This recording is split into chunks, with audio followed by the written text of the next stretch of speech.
আমরা এর আগের ক্লাসে পার্ট 1 যে ক্লাসটা করেছি তাতে আলোচনা করেছি মাই লাস্ট ডাচেসের লাইন নাম্বার 1 থেকে 31 পর্যন্ত। আজকের এই ক্লাসটা আমি তোমাদেরকে বোঝাবো 32 থেকে 56 যে লাইন, বাকি অংশটা যেটা পড়ে রয়েছে। ক্লাস 11 এর সেমিস্টার 2 যারা এটার জন্য প্রিপারেশন নিচ্ছ তাদের জন্য এই টিউটোরিয়াল ক্লাসগুলো 1 by 1 আমি তোমাদের জন্য দেব, এবং তোমরা আমার ক্লাসের সঙ্গে যদি জয়েন হও তাহলে সম্পূর্ণ সিলেবাসটা কভার করব উইদাউট এনি কস্ট, কোনো মূল্য ছাড়া, অর্থাৎ ফ্রি অফ কস্ট তুমি এখানে সেই সুযোগটা পাবে।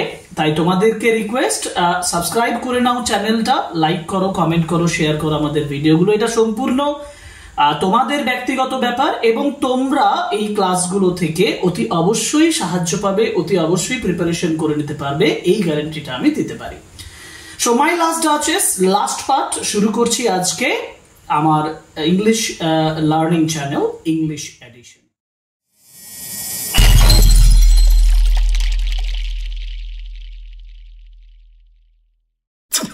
অ্যাকচুয়ালি যেখানে আমরা শেষ করেছিলাম সেটা একটু বলে দিই, বা আগে আমরা যেটা পড়েছিলাম সেটা একটু রিক্যাপের মতন বলে দিই। সেটা হচ্ছে যে ডিউক এনভয়ের কাছে যে যিনি ভিজিবল নন, অ্যাপারেন্টলি আমাদের মনে হচ্ছে তিনি এমন একজনকে বলছেন যিনি হচ্ছেন এনভয়, মেসেঞ্জার, সংবাদ বাহক, আমরা বাংলায় বলতে পারি ঘটক, কারণ তিনি বিয়ের জন্য এসেছেন, বিয়ে সেটেলমেন্ট করতে এসেছেন। তাকে তিনি বলছেন তার লাস্ট ডাচেস, তার মৃত যে ডাচেস, পুরনো মানে আগের যে ডাচেস, তার কতগুলো বৈশিষ্ট্য হুইচ হি নেভার লাইকড। সেই বৈশিষ্ট্যগুলোর কন্টিনিউয়েশন হচ্ছে যে বৈশিষ্ট্যগুলোতে তার ডাচেসের যতই সিম্পলিসিটি প্রকাশ পাক, সরলতা প্রকাশ পাক, ডিউক আসলে তার যে এই ক্যারেক্টারিস্টিক গুলো ভালো লাগতো না, তিনি যে পছন্দ করতেন না, সেটা ক্লিয়ারলি ভিজিবল হচ্ছে। দেখো 32 লাইন থেকে শুরু করছি। somehow I know not how, I know not how, আমি জানি না কিভাবে, I know not how, as if she ranked my gift of 900 years old name with anybody's gift. she ranked মানে তিনি র্যাঙ্ক করতেন, তিনি এক জায়গায় রাখতেন। কোনগুলোকে এক জায়গায় রাখতেন না, ranked my gift of a 900 years old name, আগে আমার যে গিফট যেটা 900 ইয়ার্স ওল্ড নেম, এটা একটু বোঝাই। 900 ইয়ার্স মানে কি, 900 বছর, 900 বছরের পুরনো নাম। আচ্ছা, নাম কিভাবে গিফট দিতে পারে? দিতে পারে। দেখো এখানে যেটা বলা হয়েছে 900 ইয়ার্স ওল্ড নেমের মাধ্যমে, সেটা হচ্ছে দা হেরিটেজ, ঐতিহ্য অফ কার না, ডিউকস ফ্যামিলি। ডিউককে যখন ডাচেস বিয়ে করছেন, অটোমেটিক্যালি ডিউকের যে ফ্যামিলি ট্র্যাডিশন, ফ্যামিলি কালচার, ফ্যামিলির যে হেরিটেজ, ঐতিহ্য, সেটা সম্পূর্ণভাবে বর্তে যাচ্ছে, সম্পূর্ণ চেপে যাচ্ছে কার উপরে? তার ডাচেসের উপরে, because she becomes the wife, কারণ সে তার স্ত্রী হচ্ছে। সুতরাং that was the gift from the duke to the duchess. ডাচেসকে এই গিফটটা দেওয়া হচ্ছে 900 ইয়ার্স ট্র্যাডিশনস অ্যান্ড হেরিটেজ, যেটা তার ফ্যামিলির সঙ্গে যুক্ত। ডিউক বলছেন যে আমার এই 900 ইয়ার্স ওল্ড নেমটার সঙ্গে উইথ এনিবডিজ গিফট, যে কোনো একজনের গিফটের র্যাঙ্কটা এক জায়গায় নিয়ে আসা, মানে ওজনে সমান সমান নিয়ে আসা, মানে ডাচেসের কাছে যে কোনো গিফট যে কোনো ব্যক্তির দিক সেটা যতটা গুরুত্বপূর্ণ, ডিউকের 900 ইয়ার্সের হেরিটেজ, ঐতিহ্য, ট্র্যাডিশন, সেটা একই সমান গুরুত্বপূর্ণ। এটা তো ডিউক মেনে নিচ্ছেন না, duke does not accept that, যার জন্য তিনি বলছেন who would stoop to blame this sort of trifling. দেখো এই যে ট্রিফলিং ওয়ার্ডটা আছে না, ট্রিফলিং কথাটার মানে হচ্ছে খুব তুচ্ছ ব্যাপার, titbit thing, very ordinary thing. বলছে হু উড স্টুপ, স্টুপ মানে কি, নিচে নামা, নিচে নামা মানে হচ্ছে বিলো ডিগনিটি, বিলো ডিগনিটি মানে গৌরবের, আত্মগৌরবের নিচে নামা। বলছে হু উড স্টুপ মানে কে নিচে নামবে, মানে no one would stoop, I will not stoop. কে নিচে নামবে? Who would stoop to blame, দায়ী করার জন্য, টু ব্লেম, কাকে দায়ী করবে? দিস সর্ট অফ ট্রিফলিং মানে এই ধরনের অর্ডিনারি কাজগুলোতে, এই ধরনের সাধারণ জিনিসগুলোতে। ডাচেস সমস্ত জিনিসগুলোর সঙ্গে, সমস্ত গিফটের সঙ্গে ডিউকের গিফটের একটা ভারসাম্যতা তৈরি করে দেয়। This is actually the simplicity, সরলতা কার? ডাচেসের। কিন্তু ডিউক বলছেন কে এই সিম্পলিসিটিটাকে, কে এই এটাকে দায়ী করবে আর কে নিচে নামবে তাকে এই সকল জিনিসগুলো শিখিয়ে দেওয়ার জন্য, এই সকল তুচ্ছ জিনিসগুলো শিখিয়ে দেওয়ার জন্য, যেটা তিনি বলছেন যে this was not expected from the duchess, ডাচেসের কাছ থেকে এটা এক্সপেক্টেড নয়। ইভেন হ্যাড ইউ স্কিল, যদিও had you skill in speech, যদিও আপনার স্পিচ মানে কথা বলার মধ্যে যদিও দক্ষতা থাকে, which I have not, যেটা আমার নেই, to make your will, will মানে কি? will মানে desire, কামনা, বাসনা, যেটা quite clear to such an one, মানে যে আমার মধ্যে সেরকম দক্ষতা নেই যে আমি তাকে পরিষ্কারভাবে quite clearly to such an one, মানে such a woman, এই ধরনের মহিলার কাছে আমি সমস্ত ব্যাপারটা ক্লিয়ার করে দেব, মানে কোনটা আমি পছন্দ করি, কোনটা পছন্দ করি না, এটা আমি আমার ইচ্ছেটাকে তার কাছে বুঝিয়ে দেব যে এটা করা উচিত নয়, ওটা করা উচিত নয়। এত নিচে নেমে কে তাকে বোঝাবে? Just this or that in you disgust me, যে এই জিনিসগুলো তোমার মধ্যে, এই জিনিসগুলো ডিসগাস্ট মি মানে ইরিটেটেড মি, বিরক্ত করে, এগুলো বোঝাতে হবে। Here you miss or there exceed the mark, আর এটা মিস করো মানে এটা করো না, if I do not do that, আমি এটা করি না, and this exceeds the mark, mark মানে সীমা, এটা সীমা লঙ্ঘন করে, তার কার্যের সীমা লঙ্ঘন করে, এতে মানে তার এই জিনিসগুলো আরো বেড়ে চলে।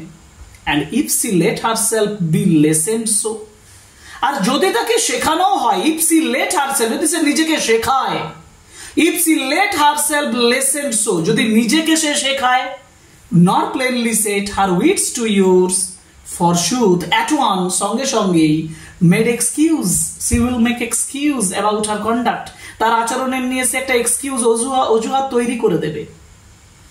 Even then, এমনকি তারপরও would be some stooping, তারপরও যদি ঝোঁকা হয়, and I choose never to stoop, stoop, I খুব ইম্পর্টেন্ট সেন্টেন্স এটা, যখন এই যে বলছে I choose never to stoop, এটা খুব ইম্পর্টেন্ট লাইন, মানে আমি কখনোই পছন্দ করিনি, আমি কখনো ট্রাই করিনি to stoop, ঝুঁকে যেতে, মানে I don't ever try to stoop, আমি ঝুঁকতে পারবো না, আমি নিচু হতে পারবো না, আমি বলতে পারবো না তাকে তোমার এটা করা উচিত, তোমার ওটা করা উচিত, এটা আমার খারাপ লাগে, এ সকল বলার মানসিকতা আমার ছিল না। I never to stoop, I never go beyond my dignity, I never go below my dignity, আমার আত্মগৌরবের নিচে আমি কখনো যাব না।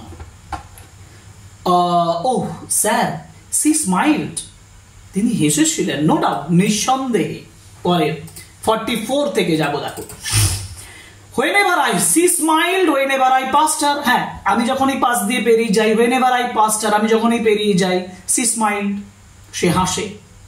but who passed without, মানে without much, যার মধ্যে তেমন কিছু নেই, without much importance like me, আমার মতন গুরুত্ব যার মধ্যে নেই, যে মানুষটা আমার মতন অত গুরুত্বপূর্ণ নয়, সে যদিও পাশ দিয়ে বেরিয়ে যায়, দ্য সেম স্মাইল, একই স্মাইল, কোয়েশ্চেন করছে, দেখো কোয়েশ্চেন মার্ক আছে, একই smile, how can she do that, কিভাবে করতে পারে, কিভাবে ডাচেস আমাকে দিকে তাকিয়েও হাসতে পারে একই রকম ভাবে।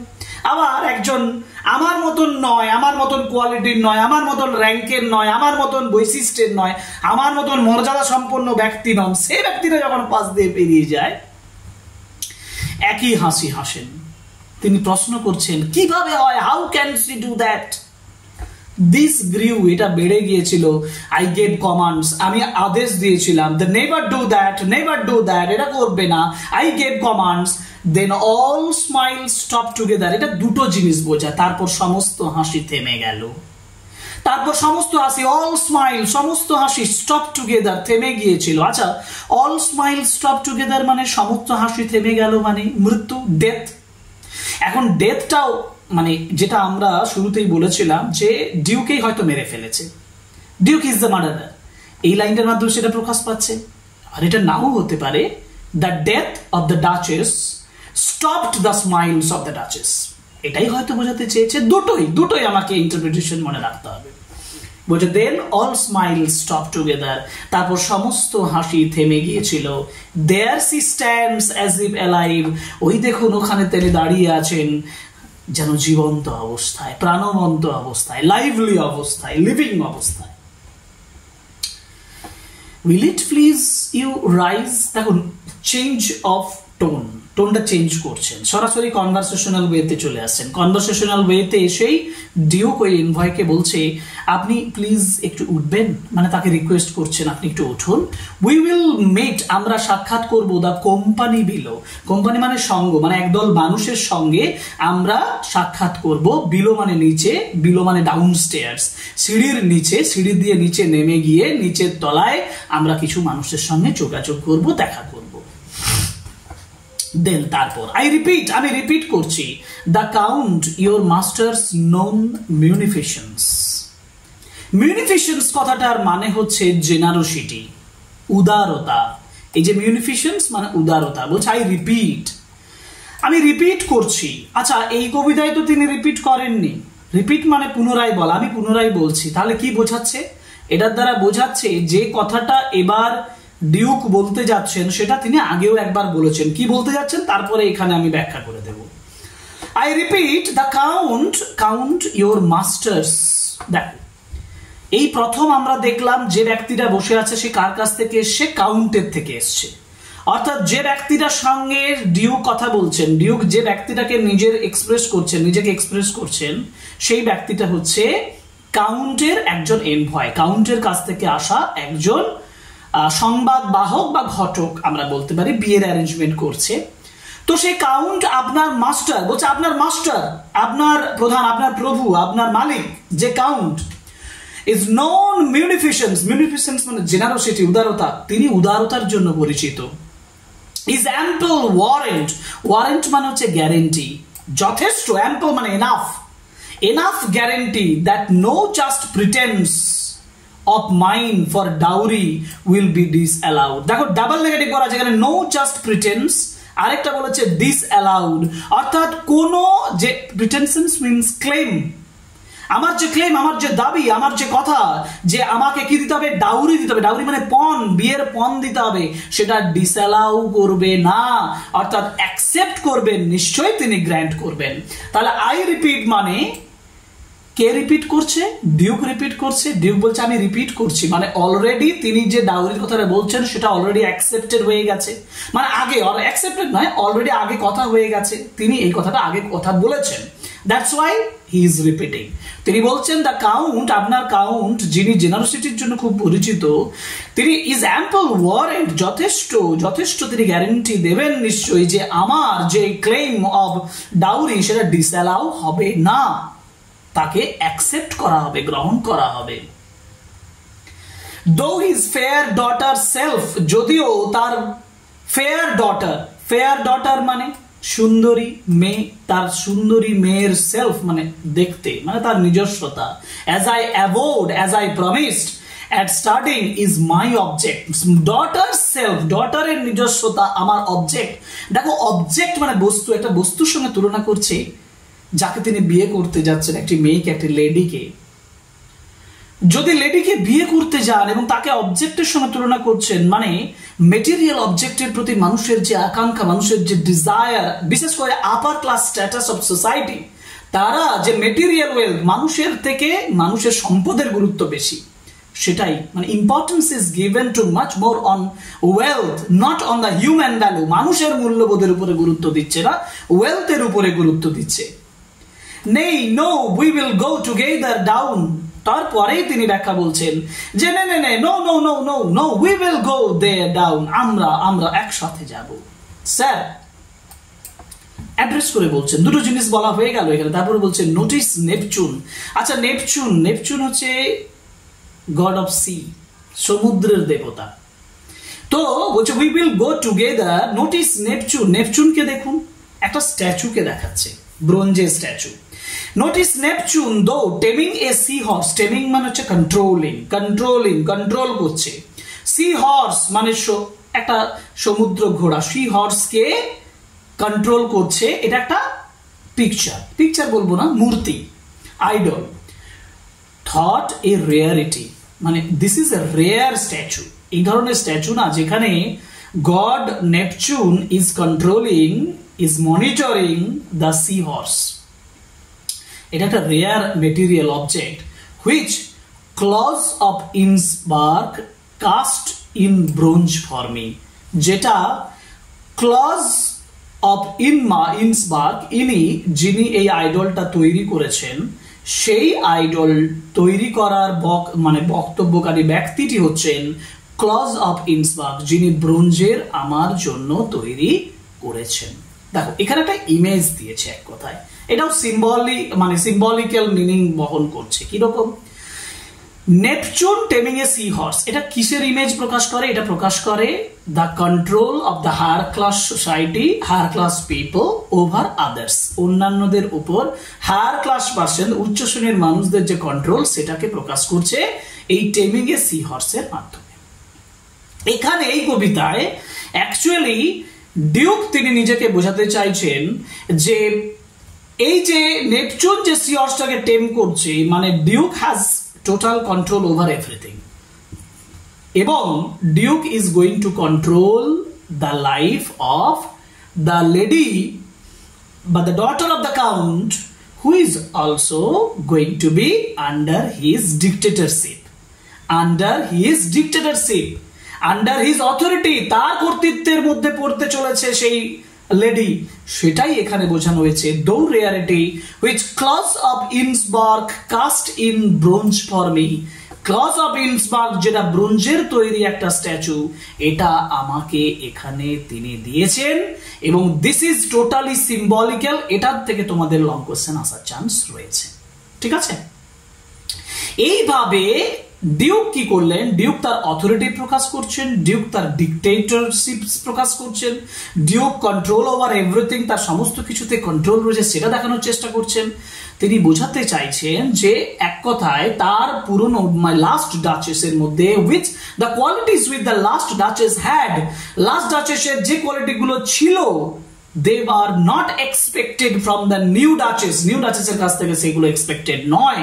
অ্যাকর্ডিং টু দ্য ডিউকের কথা অনুযায়ী ডিউক চান না যে নতুন ডাচেসের মধ্যে সেই কোয়ালিটিগুলো থাকুক, সেই বৈশিষ্ট্যগুলো থাকুক, সেই মানে ক্যারেক্টারিস্টিক্স গুলো যেগুলো simple characteristics of the lady সেগুলো থাকুক, সেটা ডিউক চান না।